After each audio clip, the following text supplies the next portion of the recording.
the two things are mutually exclusive. I think they can coexist. I mean, as you say, the transition away from fossil fuels will shake up many industries, which could offer the opportunity to balance the scales between, as you say, the haves and the have-nots. But if not managed properly, or the needs and the interests of the have-nots isn't managed carefully, it could also just widen the divide between the large rich corporations and those that benefit from them, and the end users. At the moment, the latest figures in terms of um, fuel poverty in Scotland, there's still approximately 25% of all households in Scotland exist in fuel poverty. So, that shows the stark contrast in terms of even Scotland as a wealthy nation, we still have massive challenges.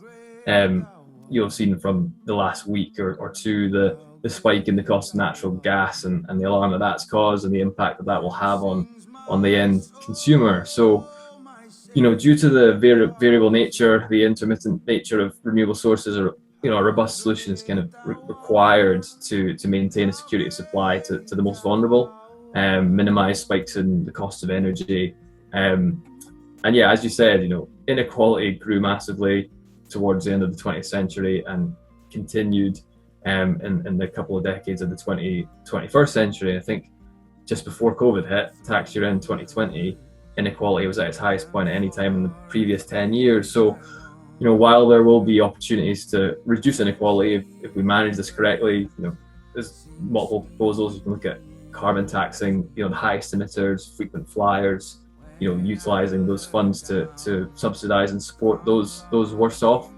But that will come down to governmental policies, and I'm sure much more could have been done to tackle inequality, previously in other industries and other eras. But it will come down to the mandate that we give our government, to be honest.